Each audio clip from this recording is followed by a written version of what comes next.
ஓம் சாந்தி 27/8/2021 காலமுரளி. ஓம் சாந்தி பாப்தாதா. இனிமையான குழந்தைகளே, இப்போது இந்த எல்லையற்ற பழைய உலகம் விநாசமாகப் போகிறது. புது உலகம் ஸ்தாபனாகி கொண்டிருக்கிறது. ஆகையால் புது உலகம் செல்வதற்காக தூய்மையாகுங்கள். கேள்வி: பரமாத்மாவை பற்றி குழந்தைகளாகி நீங்கள் எந்த ஒரு ஆச்சரியமான விஷயத்தை அறிந்திருக்கிறீர்கள்? அது மனிதர்களின் அறிவுக்கு அப்பாற்பட்டதாக உள்ளது. பதில்: ஆத்மா எவ்வாறு ஜோதி புள்ளியாக இருக்கிறதோ அதே போன்று பரமாத்மா மிக சூட்சும ஜோதி புள்ளியாக இருக்கின்றார் என்று நீங்கள் கூறுகிறீர்கள். இந்த விஷயம் மனிதர்களின் அறிவுக்கு அப்பாற்பட்டதாகும். சில குழந்தைகள் கூட இதில் குழப்பமடைந்து விடுகின்றனர். பாபா கூறுகிறார், குழந்தைகளே, குழப்பமடையாதீர்கள். ஒருவேளை சிறிய ரூபம் நினைவிற்கு வரவில்லை எனில் பெரிய ரூபத்தில் நினைவு செய்யுங்கள். அவசியம் நினைவு செய்ய வேண்டும். பாடல்: இரவு பயணிகளை களைப்படையாதீர்கள். ஓம் சாந்தி. ஆன்மீக குழந்தைகளுக்கு ஆன்மீக தந்தை வந்து புரிய வைக்கின்றார். ஆகையால் குழந்தைகள் ஆத்மாபிமானியாக அமர வேண்டும். இவ்வாறு வேறு எந்த இடத்திலும் புரிய வைப்பது கிடையாது. எந்த சாதுவோ அல்லது சன்னியாசியோ ஆத்மாபிமானியாக அமருங்கள் என்று புரிய வைப்பது கிடையாது. இதை ஒரே ஒரு தந்தையிடம் புரிய வைக்கிறார். வேறு யாருக்கும் கூறுவதற்கு வரவே வராது. இந்த யுக்தியை யாரும் கூற முடியாது. குழந்தைகளாக நீங்களும் கூட நான் ஆத்மா என்பதை புரிந்திருக்கிறீர்கள். ஆத்மாதான் ஒரு சரீரத்தை எடுத்து மற்றொன்று எடுக்கிறது. வக்கீலாகவும் டாக்டராகவும் ஆகிறது. ஆத்மாதான் இப்போது தூய்மையற்றதாக இருக்கிறது. பிறகு தூய்மையாகிவிடும். ஆத்மாவில் ஞான தாரணை ஏற்படுகிறது. தந்தை நிராகராக ஞானக்குறதாக இருக்கின்றார்கள். அவசியம் வந்து ஞானம் கூறுவார் அல்லவா? பதித பாவனைகளில் அவசியம் வந்து தூய்மையாக்குவார் அல்லவா? அவர் சுப்ரீம் பரமபிதா பரமாத்மா ஆவார். நான் உங்களது தந்தை சுப்ரீமாக இருக்கிறேன். ஞானம் அறிந்தவனாக இருக்கிறேன். எனக்கென்று சரீரம் கிடையாது. இந்த அனைத்து ஞானத்தையும் உங்கள் ஆத்மா தாரணை செய்கிறது. எனவே நீங்கள் ஆத்மாபிமானி ஆக வேண்டும். தேக விமானத்தில் வரக்கூடாது. வேறு எந்த இடத்திலும் கேட்பவர் மற்றும் கூறுபவர் ஆத்மாபிமானி இருப்பதில்லை. தந்தை நிராகராக இருக்கின்றார். அவர் வந்து உங்களுக்கு ராஜயோகம் கற்பிக்கின்றார். மற்ற அனைத்து மனிதர்களும் தேக விமானத்தில் இருக்கின்றனர். இந்த லட்சுமி யாரும் ஆத்மாபிமானம் இருக்கிறார் என கூறலாம். இருப்பினும் தேக விமானம் இருக்கிறது அல்லவா? ஞானம் பரமபிதா பரமாத்மா வந்துதான் கொடுக்கின்றார். ஆத்மா வந்து தாரணை செய்ய வேண்டும். ஆத்மாவை தான் தூய்மையற்றிருந்து தூய்மையாவதற்கான யுக்தி கூறுகின்றார். இப்போது முழு உலகமும் வீழ்ச்சியடைந்து கொண்டிருக்கிறது. மீண்டும் எழுச்சி செய்ய வருகின்றார். இதை குழந்தைகளாக நீங்கள் அறிவில். எழுச்சி என்றால் அறிவு, எழுச்சி என்றால் படைப்பு. ஸ்தாபனை மற்றும் விநாசம் எதை ஸ்தாபனை செய்கிறார்? புது உலகை, சொர்க்கத்தின் ஸ்தாபனை மற்றும் பழைய உலகம் நரகத்தை விநாசம் செய்கிறார். விநாசம் மற்றும் படைப்பு. கலியுகம் என்றால் பழைய உலகம். இது அவசியம் விநாசமாக வேண்டும். விநாசத்தின் அடையாளம் தான் இந்த மகாபாரத யுத்தமாகும். மகாபாரதத்தின் உதாரணம் மகாபாரத சாஸ்திரத்தில் காண்பிக்கின்றனர். தந்தை பிரம்மாவின் மூலம் ஸ்தாபனை செய்கிறார். அவசியம் புது உலகை தான் ஸ்தாபனை செய்வார் அல்லவா? இது எல்லையற்ற விநாசம் மற்றும் எல்லையற்ற ஸ்தாபனையாகும். தந்தையிடம் குழந்தைகளுக்காக புது கட்டிடம் கட்டுவார். பிறகு பழையதை அவசியம் அழித்து விடுவார். பாபா இப்போது புதிய உலகை ஸ்தாபனை செய்து கொண்டிருக்கின்றார் என்பதை நீங்கள் புரிந்து கொண்டிருக்கிறீர்கள். தமோ பிரதானத்திலிருந்து மீண்டும் சதப்பிரதானமாக்குவதற்காக நம்மை தயார்படுத்திக் கொண்டிருக்கின்றார். விநாசத்திற்காக மகாபாரத யுத்தம் பிரபலமானது. இது அதே நேரம் என்று பாபா கூறுகின்றார். மகாபாரத நேரத்தில் அதே நட்சத்திரம் வந்து தங்களுக்குள் சந்தித்துக் கொள்கிறது. இந்த ஏனெனும் பாரதத்தின் எழுச்சி மற்றும் வீழ்ச்சிக்கான உயர்ந்த கதை என்று எழுதப்பட்டிருக்கிறது. இந்த வாக்கியத்தில் கல்பகல்பம் என்ற வார்த்தையில் எழுதப்பட வேண்டும். ஆரம்பத்திலிருந்து கடைசி வரை மனிதர்களும் 84 பிறவி அளிக்கிறார். இதுவும் உங்களது புத்தியில் இருக்கிறது. மனிதர்களின் புத்தியானது முற்றிலும் கார்ட்ரேஜ் பூட்டினால் பூட்டப்பட்டிருக்கிறது. இந்த விஷயங்கள் மனிதர்களுடன் அறிந்து கொள்ள வேண்டும். நடிப்பதற்காக ஆத்மாக்கள் இந்த சரீரத்தை தாரணை செய்கிறார்கள். நாடகத்தின் முதலிலே கடைசியில் படைப்பவர், டைரக்டர், முக்கிய நடிகர் போன்றவற்றை அறிந்து கொள்ள வேண்டும் அல்லவா? இப்போது நீங்கள் நாடகத்தின் முதலிலே கடைசி யார் யார் நடிக்கின்றனர் அந்த முழு நாடகத்தையும் ஆரம்பம் முதல் கடைசி வரை அறிந்து கொண்டீர்கள். தந்தையின் மூலம் இந்த முழு ஞானம் கிடைத்துக் கொண்டிருக்கிறது. சிருஷ்டி சக்கரம் எவ்வாறு சொல்கிறது?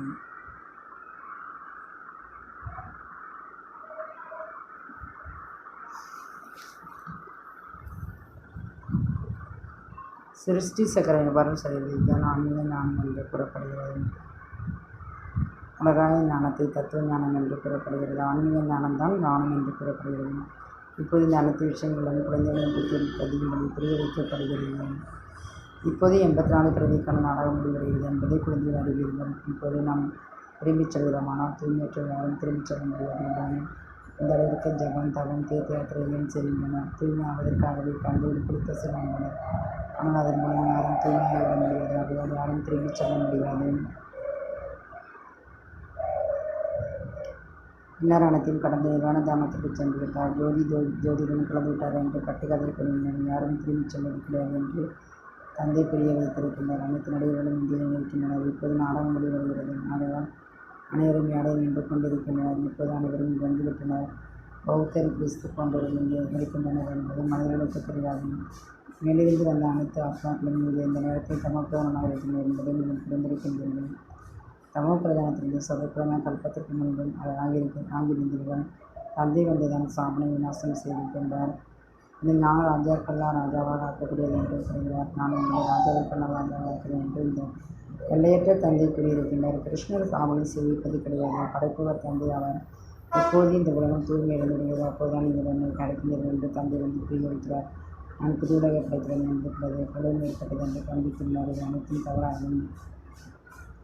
பதிதன பாவனை வாருங்கள் என்று மனிதர் அடைக்கின்றது என அரசு நெருக்கான நிலையில் வருவார் அல்லவா?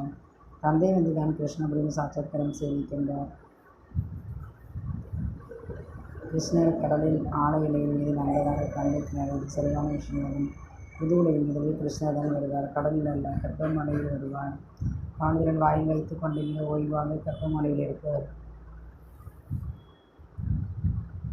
சத்தியுகத்தில் அனைத்து குழந்தைகளும் கர்ப்பமலையில் இருப்பார். கர்ப்பமலையின் விஷயத்தை தான் அவர்கள் கடலில் இலையின் மீது அமர்ந்திருப்பதாக காண்பித்து விட்டனர். அவை அனைத்தும் பக்தி மார்க்கத்தின் விஷயமாகும். தந்தை இந்த அனைத்து சாசன சாரத்தை அமர்ந்து புரிய வைத்துள்ளார். இங்கே கற்ப சிறையில் இருப்பதால் இவர்களை வெளியேற்றுங்கள். நாம் இனி பாவம் செய்ய மட்டும் என்று கூறுகிறது.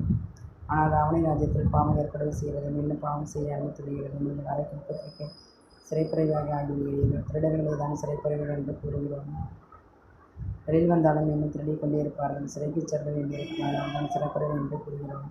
இது ராமராஜ்யம் என்று தந்தை புரிய வைக்கிறார். அங்கே இந்த விஷயங்களே கிடையாது. அது ஒரு ராமராஜ்யமாகும். அங்கு கற்ப சிறையும் இருக்காது. ராமராஜ்யம் கற்ப சிறையும் இருக்காது. அந்த சிறையும் இருக்காது. கற்ப சிறையும் இருக்காது. ஜெயிலும் இருக்காது. இங்கே எத்தனை மனிதர்கள் சிறையில் இருக்கிறார்? கற்ப சிறையும் இருக்கிறது. அந்த சிறையும் இருக்கிறது.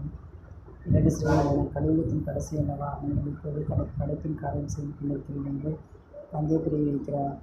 எழுச்சி மற்றும் வீழ்ச்சி ஒவ்வொரு கல்பத்தில் ஏற்பட்டு கொண்டிருக்கிறது. எழுச்சி மற்றும் வீழ்ச்சிகளில் ஏற்படுகிறது. அதில் முக்கிய பங்கு பாரதத்தில் இருக்கிறது. ஆத்மா பரமாத்மாவுக்கு நிலை காலம் ஆகிவிட்டது என்று பாடிக்கொண்டு இருக்கின்றனர். ஆக அதற்கு கணக்கு வேண்டும் அல்லவா? எந்த ஆத்மாக்கள் வெகு காலம் புரிந்திருக்கின்றன? முதல் நடிப்பதற்காக தேவி தேவத தர்மத்தை சொன்ன ஆத்மாக்கள் இருந்தன. இப்போது அந்த ஆத்மாக்களும் வெகு காலம் பிரிந்திருக்கின்றன. இப்போது அந்த தேவதைகள் கிடையாது. யார் ராஜ்யம் செய்துவிட்டு சென்றார்களோ அவர்கள் சிலைகள் தான் அடையாளமாக இருக்கின்றன. ராஜ்யம் அழிந்துவிட்டது. சொர்க்கம் அழிந்துவிட்டது. பிறகு நரகம் ஏற்படுகிறது. மீண்டும் நரகம் அழிந்து சொர்க்கம் ஏற்படும். அது ஆகாது. புது உலக படைப்பு ஏற்பட்டு கொண்டிருக்கிறது மற்றும் நரகம் அழிந்துவிடும். படைப்பதற்கு குழந்தைகள் தேவை அல்லவா? ரசிக்கக்கூடியவர்கள் நீங்கள் தான். முதலில் நீங்கள் தெய்வீக குணங்களுடைய தேவதைகளாக ஆக வேண்டும். மனிதர்களிருந்து தேவதை என்று படப்பட்டிருக்கிறது. மனிதர்கள் அசுத்தமானவர்களாக இருக்கின்றனர் அல்லவா? பகவானின் மக வாக்கியம் நேரத்தில் இருந்தாலும் தாமரை மலர் கொண்டு தூய்மையானவர்களாக ஆக வேண்டும். இந்த மரண உலகின் கடைசி பெரியும் நாம் தூய்மையாக இருக்கிறோம். இந்த விகாரங்களை வெல்வதன் மூலம் நீங்கள் உலகிற்கு எஜமானர்களாக ஆகியிருக்கிறோம் என்று தந்தை கூறுகிறார். குழந்தைகள் கேட்கவும் செய்வீர்கள், மேலும் மற்றவர்களுக்கு புரிய வைக்கவும் செய்வீர்கள். இந்த பழைய உலகின் விநாசம் இதனிடையே இருக்கிறது. இது அதே மகாபாரத யுத்தமாகும். காமம் மிகப்பெரிய எதிரி. ஆகையால் உறுதிமொழி செய்யுங்கள். நாம் இப்போது தூய்மையாக ஆகிறோம் என்பதை நீங்கள் இப்போது புரிந்திருக்கிறீர்கள். இந்த பழைய உலகம் அவசியம் விநாசம் ஆகிவிடும். அதற்கு முன்பாக அவசியம் தூய்மையாக வேண்டும். விநாசம் ஏற்படும். பிறகு கேட்கவே கேட்காதீர்கள். ஐயோ ஐயோ என்ற நிலை ஏற்படும். கடுமையான மரணம் அதிக நிகழும். உங்களால் பார்க்கவும் முடியாது. யாருக்காவது அறுவை சிகிச்சை நடைபெறும் போது பலவீனமானவர்களால் அங்கு நிற்க முடியாது. கீழே மயங்கி விழுந்து விடுவார். அதனால்தான் டாக்டர்கள் குடும்பத்தினருடைய அனுமதிப்பு கிடையாது. இது எவ்வளவு பெரிய அறுவை சிகிச்சை இருக்கும். ஒருவர் கொலை செய்து கொண்டிருக்கிறது. இது மிகவும் அசுத்தமான உலகமாகும். முட்கள் நிறைந்த காடாகும். சத்தியுக மலர் நிறைந்த பூந்தோட்டம் என்று கூறப்படுகிறது. தேவதைகள் சைத்தன்ய மலர் அல்லவா? சொர்க்கத்தில் மலர் நிறைந்த பூந்தோட்டம் இருக்கும் என்று மனிதர்கள் நினைக்கின்றனர்.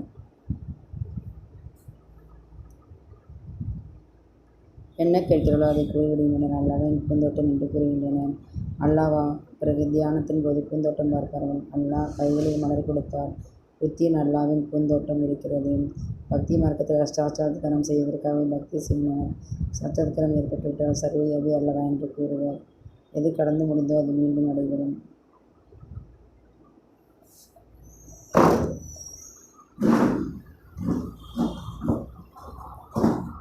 குழந்தைகள் எந்த நிலையில் எப்படி வந்தீர்களோ அதே நிலையில் மீண்டும் கல்பத்திற்கு பிறகு வருவீர்கள். நாடகத்தை சிலர் நல்ல முறையில் புரிந்திருக்கிறார். பாபாவிடம் சிலர் வருகின்ற போது நீங்கள் எப்போதாவது வந்திருக்கிறீர்களா என்று பாபா கேட்பார். ஆம் பாபா, அவர்களை கல்பத்தில் மீண்டும் சந்தித்திருந்தோம். உங்களிடம் ஆஸ்திரேலியா வந்திருந்தோம் என்று கூறுவார். என்ன பதவி அடைந்திருந்தீர்கள் என்று தந்தை கேட்பார். பாபா மம்மா என்று கூறுகிறீர்களும் அவசியம் அவர்கள் வம்சத்தில் வருவீர்கள். உயர்ந்த பதவி அடைவதற்கு முயற்சி செய்யும் என்று பாபா கூறுகின்றார். இந்த அனைத்து விஷயங்களும் உங்கள் புத்தியில் இருக்கிறது. யுத்தமும் நடைபெறும். நரகம் விநாசமாகிய தீரும். நரகமும் விநாசமாகிய தீரும். முதல் தரமான சித்திரம் உள்ளன.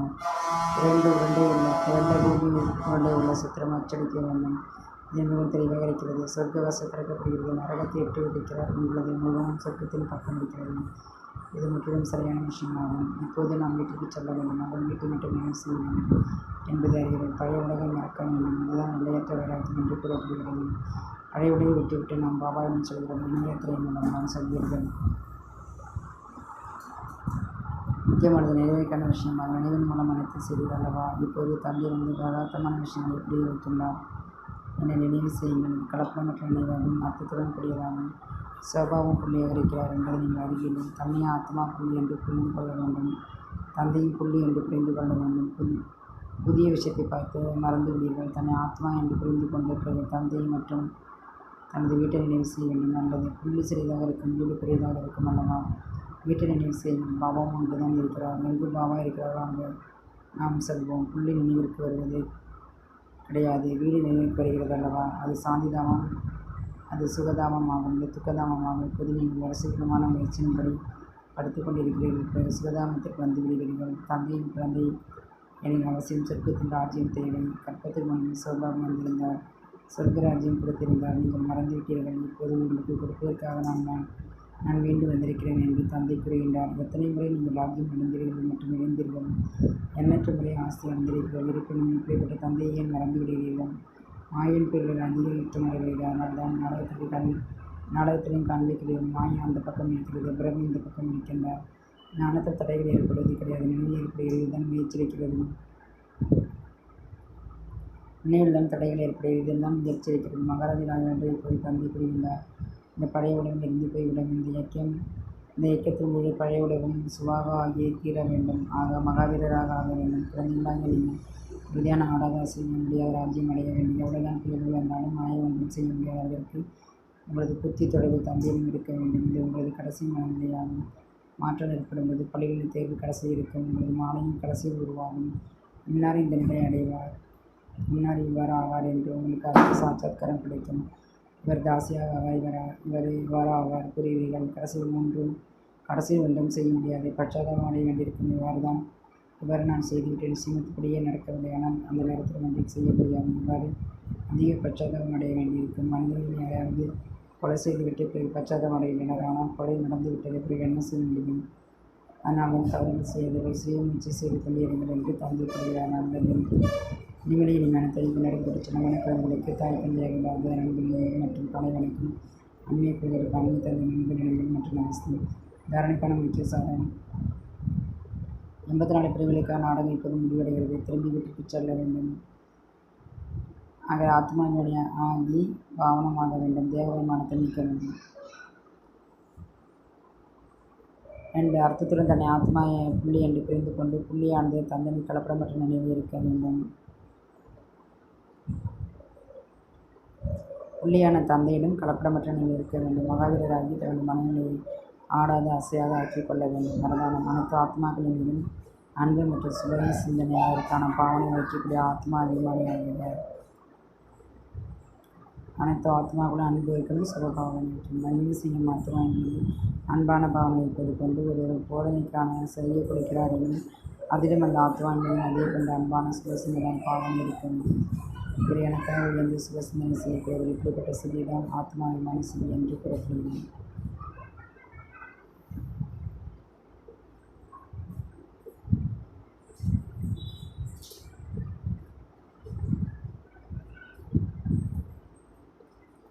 ஆத்ம அபிமானம் இல்லை எனில் கண்டிப்பாக அபிமானம் இருக்கிறது. அபிமானம் உடையவர் ஒருபோதும் தனது அவமானத்தை பொறுத்துக் கொள்ள முடியாது.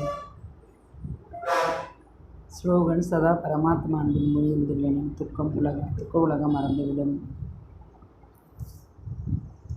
ஓம் சாந்தி, ஓம் சாந்தி, ஓம் சாந்தி.